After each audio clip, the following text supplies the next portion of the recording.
This is a Cincy fan talking with LP. You can catch me on Twitter.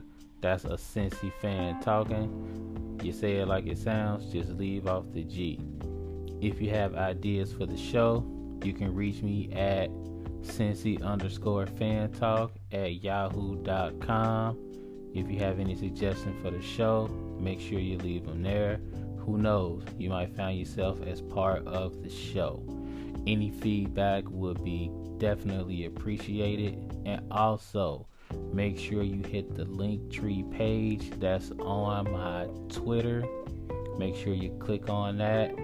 You can find all the different ways to contact me there. Enjoy the show.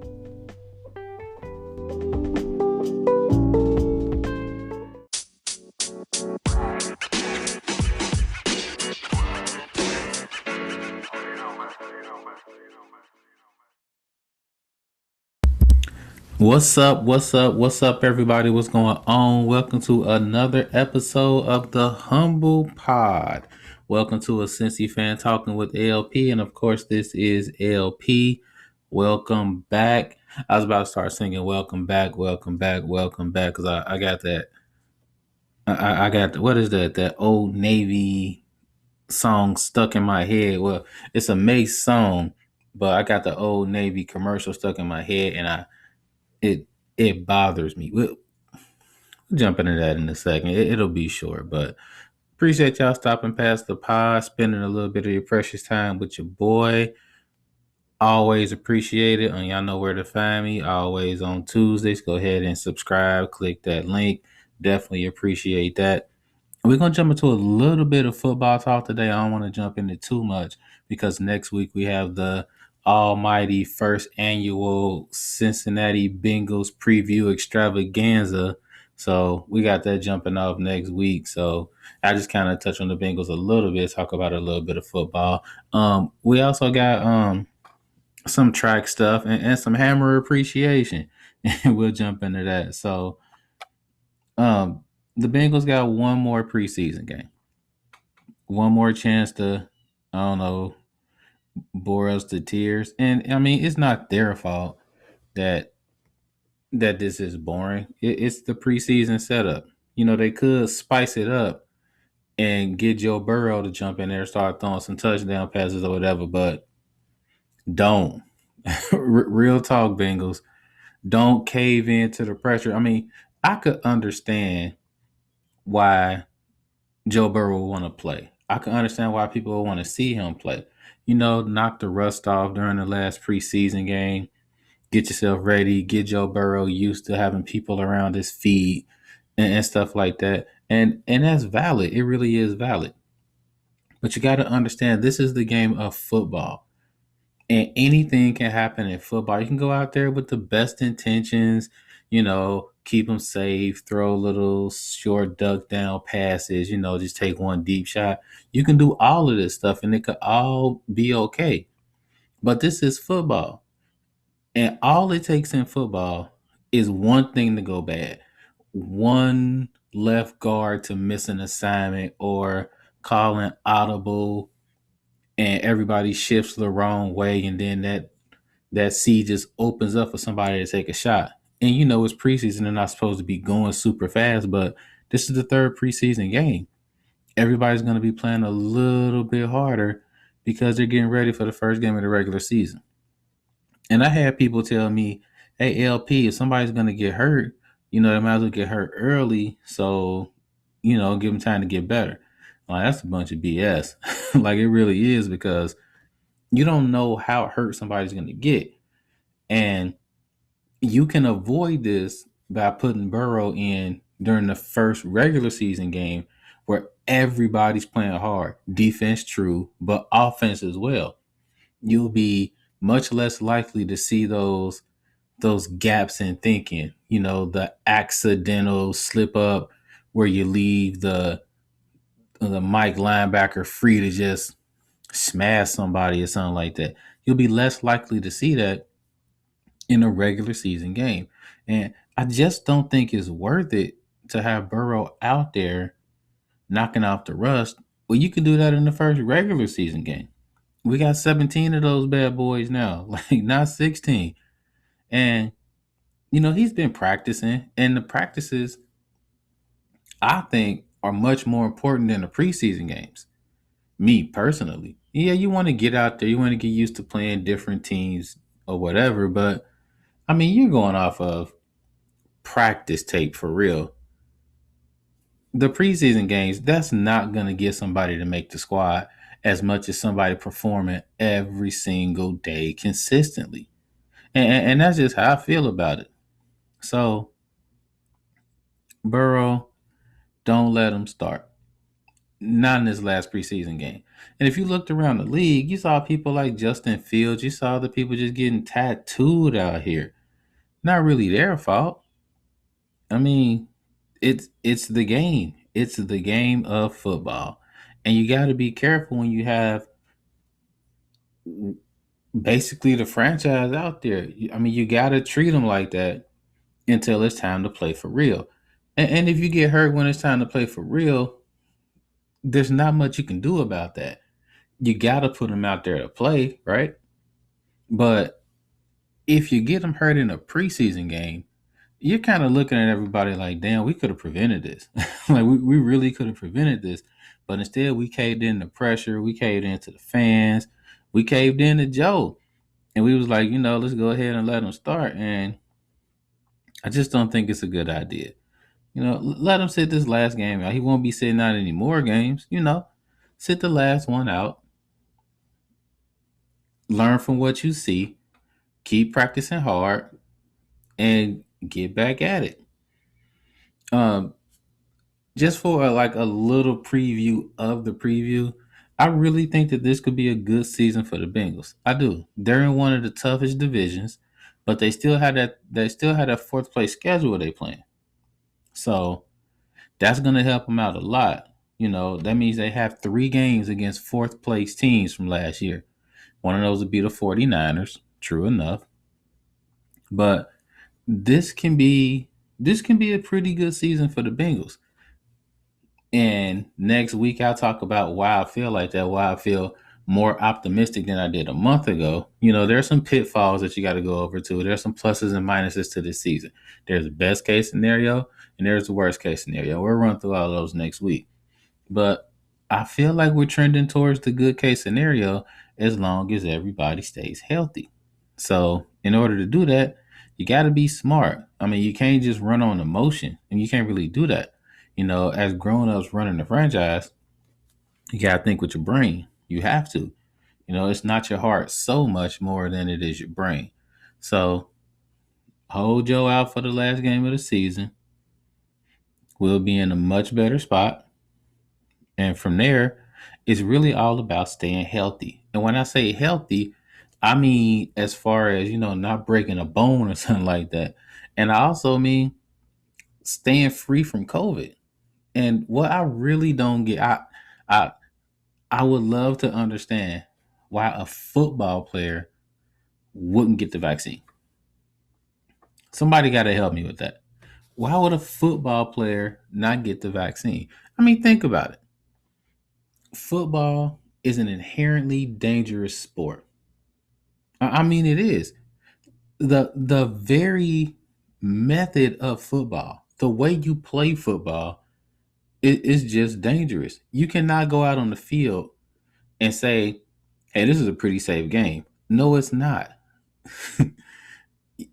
You basically have to tackle somebody every play. You're getting hit every play, depending on your position. I mean, if you're a running back, you get hit every play.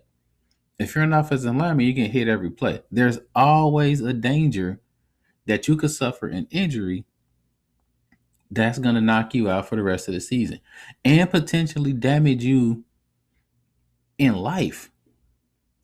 I mean, these men, they could have all types of CTE brain injuries. I mean, they really could. So, with all of the danger that's surrounding you as a football player, why would you then go like, well, I don't want to go ahead and get this vaccine, because it could harm my body. The stuff that you're doing is harming your body. So why not get a vaccine to make it so that you could play on the field.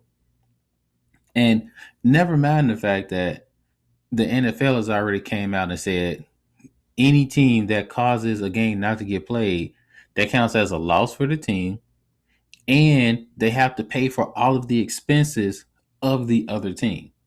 Now think about that for a second. I don't know if you know this, but it takes a lot to get a team to another city. Not only do you have to transport all of the players, but you got to get all their stuff there too. All those helmets, all those shoulder pads, all of that. Imagine having to foot the bill for all of that because you got some doofuses on your squad that's like, I'm not getting the vaccine. And all of a sudden they infect the whole quarterback room. So you don't have a quarterback. And you're like, dang, I got to go out here my wide receiver as a quarterback. And this actually happened last year. And I wouldn't say that they were doofuses last year. There wasn't a vaccine to take for real. Not like it is now. So it's more like they did what they had to do and people were getting infected and it was tough to stop it. Now it's easier to stop it. And actual football players are like, I'm not going to get the vaccine because it might harm my body. But you'll go on the field and take hits to the head and hits to the chest and hits to the kneecap, and that harms your body. I don't understand. I mean, people talk about how football is a brotherhood, and you always hear the cheers, how they're like, we're taking care of our own, and you my brother, and I'm going to protect you no matter what. But wouldn't you be protecting them by getting the vaccine? I mean, it just makes so much sense to me. If you really care about your teammates the way you say you do, then you get the vaccine to protect your team, to make sure that they're safe so they can feed their families because they get to play. I don't get it. And I understand that everything is politicized and, just wearing a piece of cloth on your face means that you're a sheep, which is absolutely ridiculous.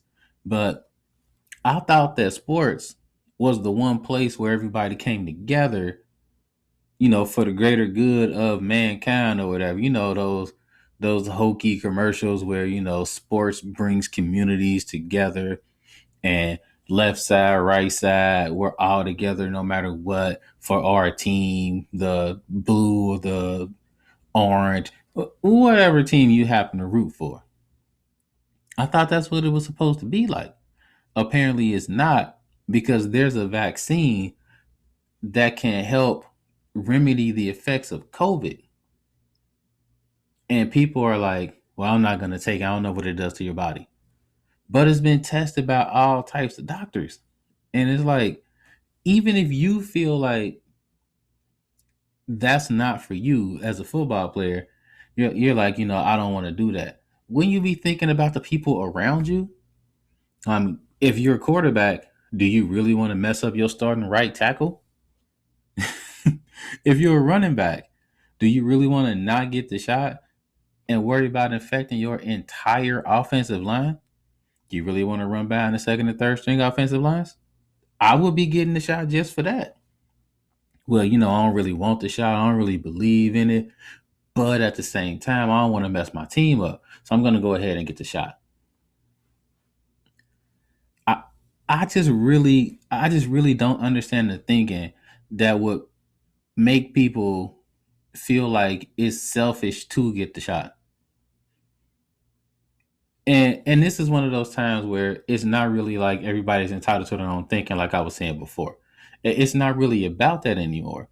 It's more like what you do is going to affect your team.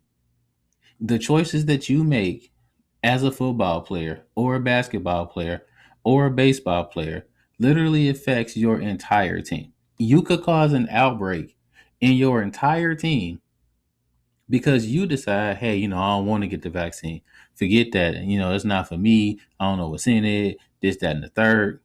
You could damage your entire team. I would get the shot just for that reason. If you're really a team player, what's stopping you from protecting your team and getting the shot? I mean, I would love to hear answers to that question. I mean, I really would. And it's not me going like, hey, my way is the best way. My take is the correct take because I'm saying it's not really about that. I would really like to know somebody else's opinion on this.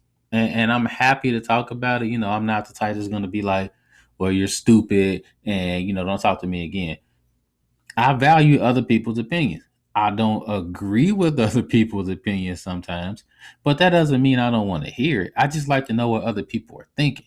And hopefully I can help them understand how I'm thinking. And that's my whole thing about it. I feel like civil discourse is something that's been dead for a long time because everybody is like, my take is the best take. And if you don't believe it, then, gone somewhere, kiss my ass or whatever. I feel like that's how people feel. And it used to be, this is how I feel, or this is how I feel. And people would talk about it. Nobody would agree. Very rarely have I said something and somebody's like, well, okay, I feel it 100% the way you do now. But at least I got people to go like, dang, I never thought about it like that before. I never knew that. And then I would hear people's thoughts and be thinking the same thing. As far as this though, I really don't understand it. I, I would love to hear somebody's thoughts about, I'm not getting the vaccine because, especially an athlete, that it baffles me. I feel like we really have to protect each other out here, and the best way to do it is to get the shot. If you want to watch football, you should get the shot. I remember, last year, people were falling over themselves, going like, "Hey, where's the shot? I thought there was supposed to be a shot. I thought we were supposed to." I remember that before football started. We wanted to be in this space, and now we're in this space, and people are still upset. It's just weird to me. But I mean, if you out there, protect others, do what you got to do, get that shot, wear that mask, do all of that. I feel like we're past the time where it can be like, even I was saying this, I was like, it's your choice, but at least wear a mask. I think we're past that point. I think we're to the point now where it's like, if you can get the shot, you should get the shot. I mean, I got small kids here, and they want the shot, and they can't get the shot because they're not old enough. So, I mean, they want to trade places. You got a Cincy fan talking with LP. We'll jump back into it in a second. We'll be right back.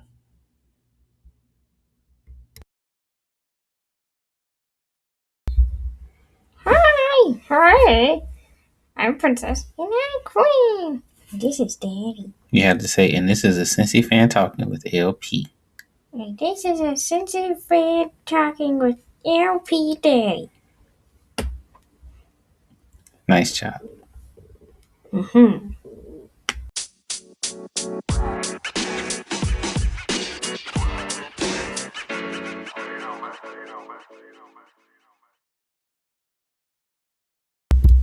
Welcome back. Welcome back to the pod. Welcome back. Welcome back.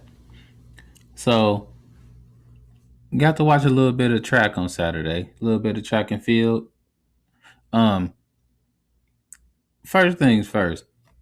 There were a lot of people watching track on Saturday. There were a lot of people watching the race last Saturday. That does not normally happen when it's not Olympic time. Now in our house, we're weird, so we're watching Diamond League track and field all year. That's kind of what we do. The wife ran track in high school. She was pretty good at it too. So that's kind of what we do. It's kind of cool to see them come up when nobody's watching, then all of a sudden they blow up, which is kind of what happened to Sha'Carri Richardson. Um, Nobody saw her glow up until she took first place in the trials, and then all of a sudden it was like, she's the big thing, and this is the competition. This is the Olympics where the U.S. finally takes the gold in the 100 meters, and it's been a long time since a woman has won gold in the 100 meters, like a very long time. If I'm not mistaken, I think it was Gail Devers that was the last woman to win gold in the 100 meters. I do believe I got to double check that, but either way, it's been a long time. And you know, as Americans, especially American media, they'll kind of latch onto a story and just run with it. And that's kind of what happened here. So, Sha'Carri Richardson was, she was talking her talk. And to be honest, that's what American sprinters do for the most part. The American sprinters are, they're glitzy, they talk cash. That's what they do. There have been a few exceptions where you see American sprinters not really talking a lot and they just kind of let their actions do the talking. Like an Allison Felix or somebody like that. But for the most part, the American sprinters, you know, we talk big. So Sha'Carri Richardson is not unique in that sense. I don't know why everybody's surprised at a track star, out there with the nails and just kind of doing what they do. So she came in and she finished in last place after talking big. Now, what normally happens when you lose after talking a whole lot of cash money? People let you have it. This, and I think even she would be like, okay, I didn't do what I needed to do. People let me hear about it, and that's all in the game. I don't think anybody's necessarily upset about that. For me, it's twofold. For one, it's the expectation. That's my first thing.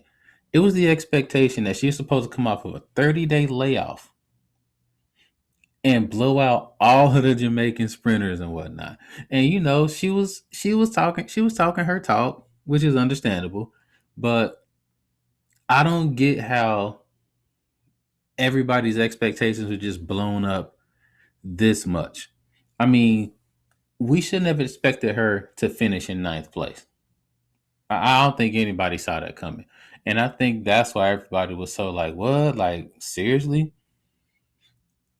The fact that, Nike had their whole all the commercials out, they were running like back to back to back, and, had the whole campaign. I think that blew everybody's expectations out of the water.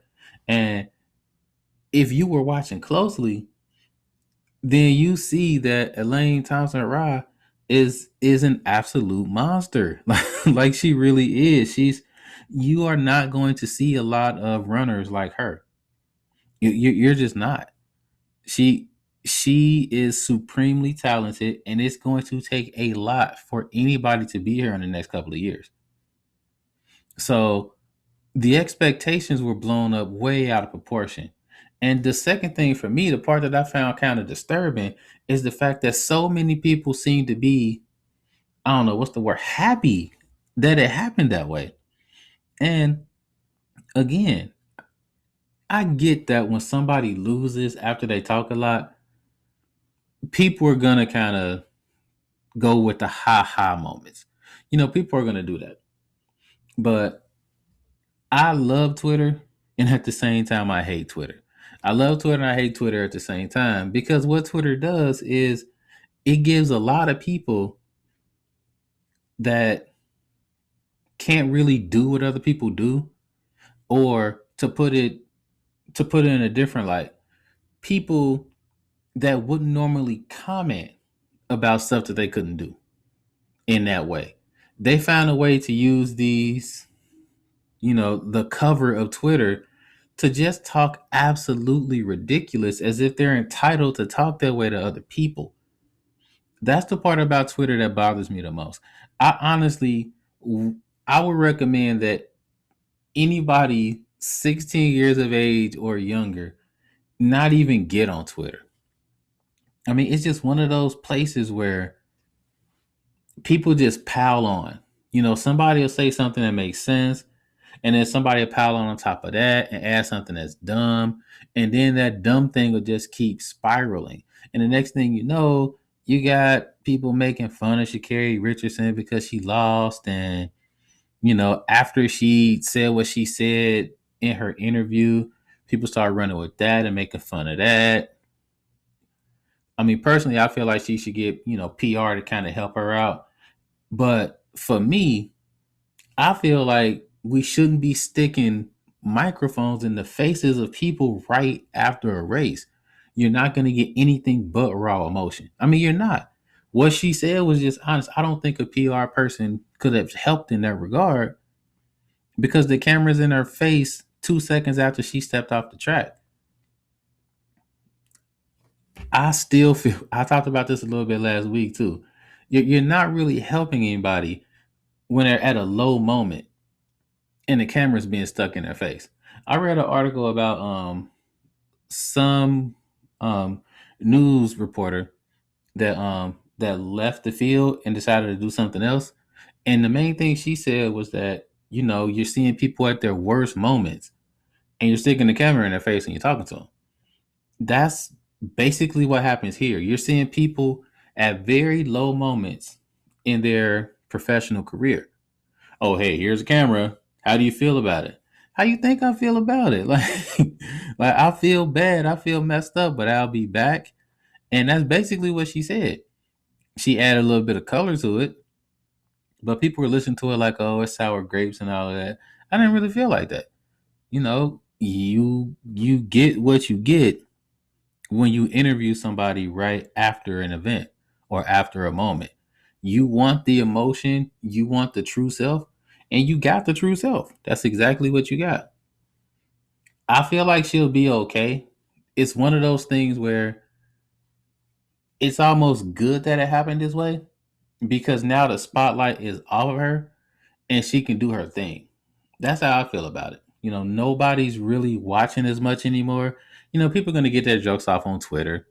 And I always tell people, just ride the wave. Just ride the wave.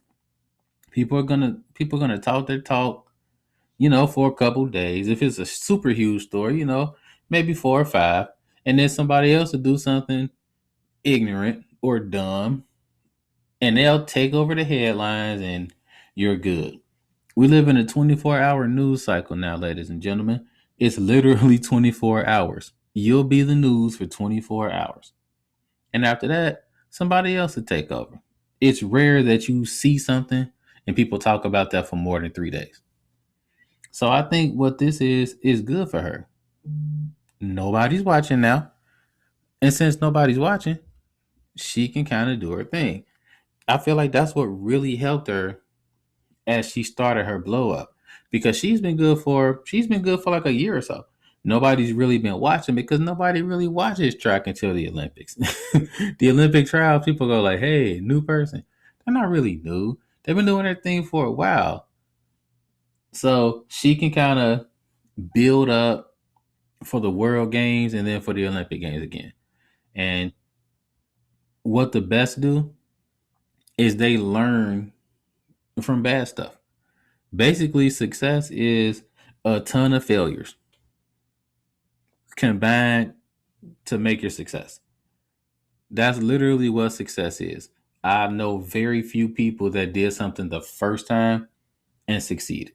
I always tell my kids in my class this. It it's rare that you see a prodigy that does something once and goes like, "Hey, I won." Nah, you got to take L's, and then you learn from the L's. Then you take L's again. Then you learn from the L's again, and you keep building up. And pretty soon, all those L's help you get the W's. That's how life works. Life is a series of failures with successes in the middle that made all the failures worth it. That's basically life. So when you fail, you're really just living life, and when you succeed, that's a life paying off. So I feel like that's where she's gonna get. She'll use this to motivate her and all the people that's talking ridiculous because somebody took a loss because they're all gonna take losses, right? She can kind of use that for fuel and just don't make the same mistakes that you did before because if you keep making the same mistakes that you did before, then they're probably not mistakes. That's basically how this whole thing works. Before we roll out, um, hammer appreciation. That's what this last part is about. Um, I'm I can't believe I'm about to say this. I'm watching the Vanilla Ice video. Ice Ice Baby on MTV. We watch Yo MTV Hip Hop a lot. They do the Yo Hip Hop mix. Just run all of the rap videos, the old school ones, back, back, back. Just keep running it. Ice Ice Baby pop up, and we just kind of slunk down in our seats, like, here we go. And what a lot of young folks don't understand about that song is that most people that was around really didn't listen to it, and they weren't really feeling it. You know, we were loving the Queen part that he stole, that he said he didn't steal, but he did. You know, that under pressure part. You know, was really feeling that because that beat that go in forever. But for the most part, we always thought it was kind of lame, like dude running out here acting like he tough, and he never really was. But me and the wife, we started having a discussion not about him, but we like, why don't people appreciate Hammer more? Like, this is my opinion, but I feel like it's the 100% truth when I say it. MC Hammer is the reason why your favorite rapper makes money now. He really is. He's the reason why the rappers that you like get money the way that they do. Back in the day, there was no money in rap. There was literally no money in rap. You might have had nope. There was no money in rap. You know, people would sell records, but if they weren't independent, they weren't really getting money. A lot of people thought that rap music wouldn't last through the mid 90s. So there was really not a lot of money in it. You know, you had groups like NWA touring or whatever. You know, you had that. But MC Hammer was the first rapper that I can remember that crossed over and was getting money because he was a rapper. You literally saw MC Hammer everywhere. You saw those baggy pants at um you saw him at sport events. You saw him on fast food cups. You saw him in commercials. I remember he was selling them British Knights shoes. And he was in the video just going hard, like, with the British Knights. Like, people was out here wearing BKs because this man was getting money, like getting money selling shoes.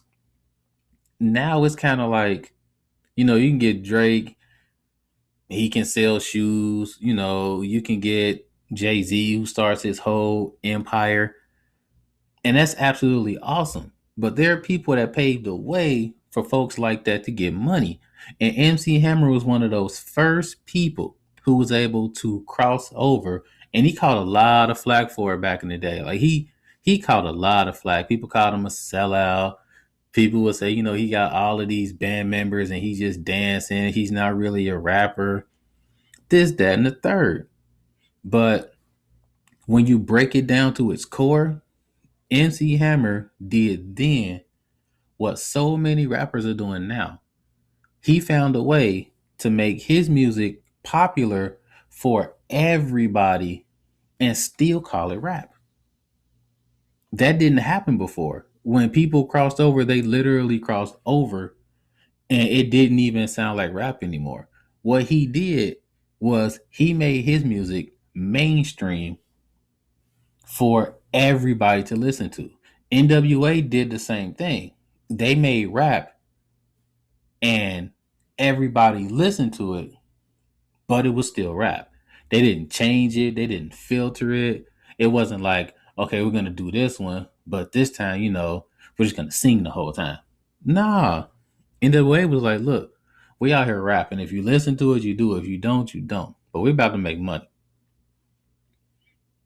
MC Hammer was built the same way, but he wasn't a gangster rapper. So people were like, this ain't rap. But if you look back on it, he didn't change anything. He didn't do anything different. He had a little ballad in every album because that's kind of what he did. But the only time he changed was when he started making his albums a little bit more rough. He changed then. But when he really blew up, he was making money rapping. And he crossed over from rapping. And I don't really think he gets the love he doesn't really get the flowers that he should, because he paved the way for a whole lot of rappers that's out here today making money. So I feel like we should appreciate that more. Rap has come so far since I was a young kid. Like it, I'm watching commercials where I'm listening to Biggie's "Hypnotize" in the video. I mean, in the commercial, I'm hearing Buster Rhymes in commercials. I'm like, yeah, this would have never happened in the '90s, like ever. You would never hear something like this. So, just shout out to Hammer, man.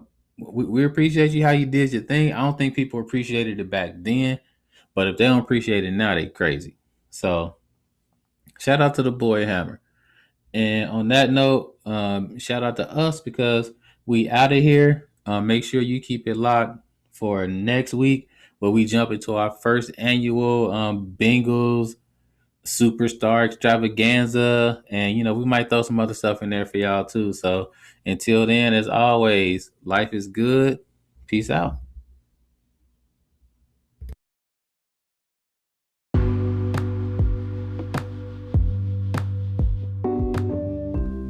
If you're not ready for the conversation to end, I'm not either. Make sure to catch me on Twitter. That's the Cincy Fan Talking. Leave off the G at the end of it, and we can keep the conversation going. Also, don't be afraid to hit that subscribe button so you can catch the next episodes. The episodes will drop every Tuesday. If there's a change in that, I'll make sure to let you know. Appreciate the support. As always, life is good.